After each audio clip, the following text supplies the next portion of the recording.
میں تنہا یہاں رہتے رہتے تھک گئی ہوں، کسی بہن بھائی کو میرا خیال نہیں۔ تم تو جانتی ہو نا مجھے تنہائی سے کتنا خوف آتا ہے۔ دیکھو اب اس گھر کی چڑیلیں مجھے تنگ کرتی ہیں، مجھے میرے گھر میں ہی نہیں رہنے دیتی۔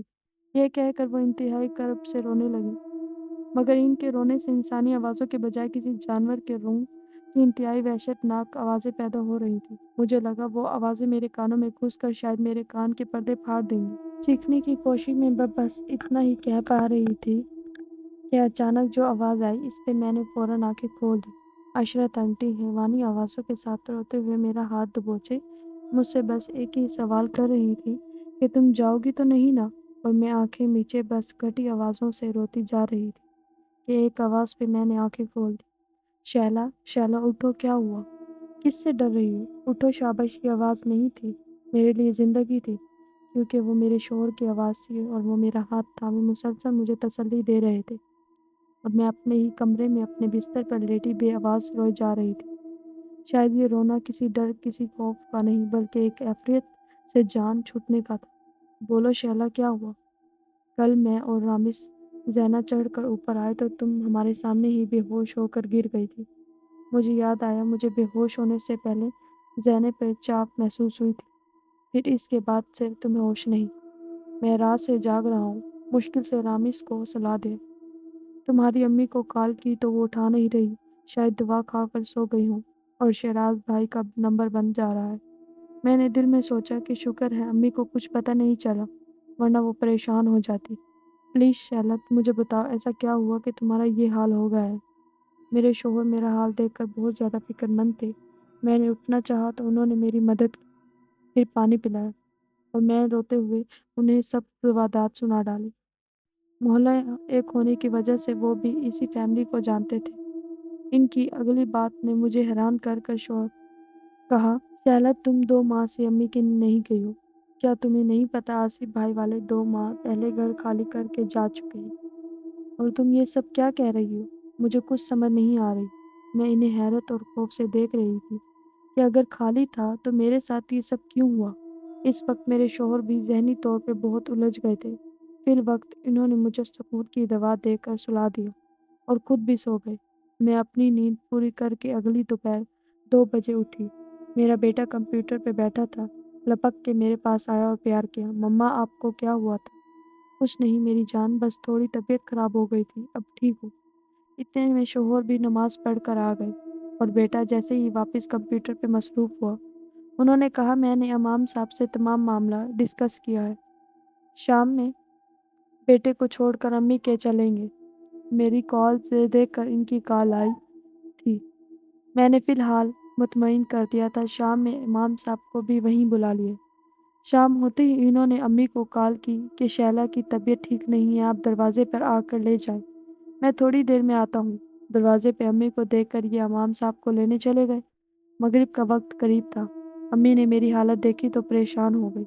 ارے شیلا کیا ہوا؟ میرا ہاتھ تھام کر اندر لے آئی، مگر راستے میں ان کا ڈرائنگ روم پڑتا تھا تو انہوں نے کہا دیکھو تو کون آیا ہے، تمہاری طبیعت ابھی ٹھیک ہو جائے گی۔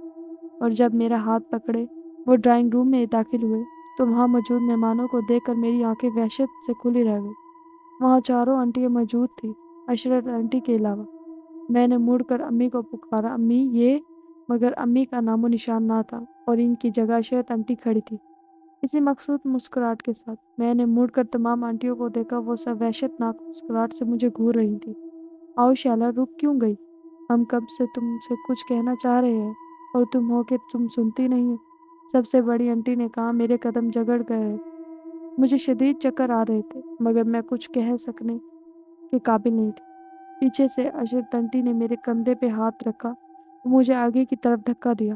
میں ایک جھٹکے سے آنٹیوں والے صوفے کے قریب جا کر گر گئی۔ ایک آنٹی نے مجھے بازو سے پکڑا اور اٹھایا اور کرسی پہ بٹھا دیا، پھر دونوں ہاتھ کرسی پہ جما کر وہ بہت غصے سے بولی، کیا کرنا چاہتی ہو؟ کیوں اپنی جان کی دشمن بنی ہو؟ سنو وہ گھر ہمارا ہے اور وہاں ہم ہی رہیں گے، تمہیں یہی بتانا چاہتے ہیں مگر تم سمجھتی نہیں۔ وہ چلا رہی تھی اسی غیر انسانی آواز میں، اور میں نے کانوں پہ ہاتھ رکھ کر آنکھیں میچنا چاہی تھی، مگر یہ کیا، میرے ہاتھ ہوا میں معلق رہ گئے۔ اب مجھے سسکیوں کی آواز آ رہی تھی، سب سے چھوٹی آنٹی رو رہی تھی، اور بہت درد تھا۔ ان کے رونے میں کچھ دیر کے لیے میرا خوف ہمدردی میں بدلا، مگر اگلے ہی لمحے میں جب انہوں نے منہ اوپر کیا، ان کی آنکھوں کے ڈیلے غائب تھے اور مسکرا کر انہوں نے کہا، تم جاننا چاہتی ہو تمہارے ساتھ یہ سب کیوں ہو رہا ہے؟ کیوں؟ پوچھو کیوں؟ ان کی ہنسی نہیں، وہ جنگلی جانوروں کی پھنکار تھی جو میرے دل پر گرج برس رہی تھی۔ میرے ہاتھ ہوا میں مولک اب دکھنے لگے تھے، کندھے اکڑ رہے تھے کہ چوتھے نمبر کی آنٹی نے میرے گلے پہ ہاتھ پھیرنا شروع کیا۔ میں خوف سے انہیں دیکھ رہی تھی کہ یہ کیا کرنا چاہ رہی ہیں۔ اگر میں اپنی انگلیوں تمام تمہارے حلق میں ڈال کر تمہاری سانس کی نالی نکال لوں تو کیسے رہے گا؟ ان کا ہاتھ میرے گلے کو سلا رہا تھا اور مجھے موت اپنے سامنے نظر آ رہی تھی۔ تم مرو گی تو ہمارا گھر خوف کا نشان بنے گا اور پھر کوئی اسے بیچے گا نہیں، کوئی خریدے گا بھی نہیں۔ پھر عشرت آنٹی گڑائی، دیکھ کیا رہی ہو فرحت، پھاڑ دو اس کا گلا۔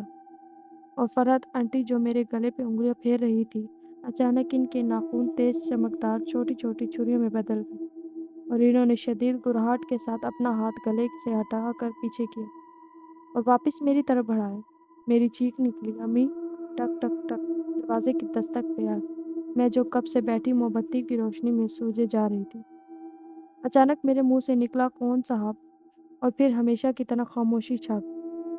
میں پتہ نہیں کتنے عرصے سے ایسے ہی اس گھر میں رہ رہی ہوں، یہ اندازہ کرنا مشکل ہے، مگر میں ہر دستک پہ کون صاحب بولتی ہوں۔ شاید نیند سے میری آنکھیں بوجھل ہو رہی ہیں اور انہیں کھولے رکھنا مشکل ہے۔ میں آنکھیں بند کر رہی ہوں مگر میری آنکھیں دھیرے دھیرے کھل رہی ہیں۔ میری آنکھیں کھلی تو میں اپنی امی کے گھر بستر پر لیٹی ہوئی تھی۔ میرے ایک طرف امی کچھ پڑھ رہی تھی اور وہ مسلسل رو رہی تھی، اور دوسری طرف پیروں کے پاس کرسی پہ شوہر بیٹھے تھے جو مجھے ہوش میں آتا دیکھ کر میرے پاس آ جاتے ہیں۔ تھوڑی دور کرسی پہ امام صاحب نے پانی پہ کچھ دم کر کے میرے شوہر کو دیا اور انہوں نے مجھے تھوڑا تب اٹھا کر وہ پانی پلایا۔ میں اس بات پہ یقین نہیں کر پا رہی تھی کہ میں زندہ ہوں، کیونکہ خود میں نے وہ حملہ مجھ پہ ہوتا دیکھا تھا اور میں چلائی تھی۔ پھر میں نے خود کو اس گھر میں پایا۔ دستک پہ میں نے ہی کہا، کون صاحب؟ مجھے سمجھ نہیں آ رہا تھا میں زندہ ہوں یا مر گئی۔ میری کیفیت دیکھ کر امی نے روتے ہوئے میرا سر اپنی گود میں رکھا اور بہت رونے لگی۔ میرے شوہر نے انہیں بھی پانی دیا۔ پھر شوہر نے بتایا کہ جیسے ہی وہ امام صاحب کے ساتھ گھر میں داخل ہوئے، انہیں میری چیخ سنائی دی اور وہ دونوں پھر ان کے پیچھے سے امی کمرے میں بھاگی آئیں۔ تب تک میں کرسی پہ بھی بے ہوش ہو چکی تھی اور اسی لمحہ میرے شوہر امام صاحب کے ساتھ ڈرائنگ روم کے دروازے سے داخل ہوئے اور ان کے پیچھے میری چیخ سن کر امی پریشان سی داخل ہوئی اور امی نے مجھے چیختے دیکھ کر آگے بڑھ کر مجھے گلے لگائے۔ امی کے گلے لگ کر میں بے ہوش ہو گئی۔ پھر انہوں نے بتایا کہ جو کال امی کو کی تھی وہ امی کے موبائل میں ریسیور ضرور ہوئی تھی، مگر امی نے بات نہیں کی۔ بھائی بھی شہر سے باہر ہے، اس لیے صاف ظاہر ہے کہ وہ کال کسی نے اور نے ریسیو کی تھی، اس لیے امی کو تمہارے آنے کا پتہ نہ چلا۔ میں چونکی پھر میں نے روتے ہوئے ساری روادات ان سب کو سنائی۔ پھر امام صاحب جو کہ اسی محلے سے وابستہ تھے، انہوں نے بتایا، آصف بھائی کے بہنوئی میرے پاس پچھلے ہفتے آئے تھے کہ وہ سب یہ گھر بیچنا چاہتے ہیں، مگر کچھ نہ کچھ ایسا ہوتا ہے کہ جو بھی گھر دیکھتا ہے منع کر جاتا ہے، اور میں ان کے کہنے پر گھر چیک کر ہوں۔ میں نے خود دروازے پہ کون صاحب کی آوازیں سنی ہیں۔ یہاں اثرات کے معاملات ہیں جو پہلے بھی تھے، مگر آصف بھائی کی بہنیں پڑھائی کا خیال رکھتی تھی، جس کے بعد میں بھابھی وغیرہ نے خیال نہ کیا اور اثرات مضبوط ہو گئی۔ آپ بے فکر رہیں، میں نے آپ کا اور اس گھر کا احساس کر دیا ہے۔ ہوتا ہے کبھی کبھی اثرات اپنا آپ ظاہر کرنے کے لیے انسانی وجود کا سہارا لیتے ہیں، مگر آپ کی خوش نصیبی یہی رہی ہے کہ آپ ماشاءاللہ دعا اور احسار باندھ کر نکلتی ہیں، اور اللہ کے کلام کے آگے کوئی شیطانی طاقت کچھ نہیں کر سکتی، وہ صرف آپ کو خوف زدہ کر سکے گی۔ پھر کچھ دن میں امی کے ہی رہی۔ شروع سے ہی ہماری امی نے ہمیشہ ہمیں دعائیں اور احسار باندھنے کی عادت ڈالی تھی، جس کی وجہ سے میں کسی بڑے نقصان سے محفوظ رہی۔ اس گھر کے اثرات کا بھی روحانی علاج سے توڑ ہوا ہے اور اب وہاں نئی فیملی رہتی ہے۔ مزید اچھی کہانیاں سننے کے لیے ہمارے اس چینل کو سبسکرائب کریں۔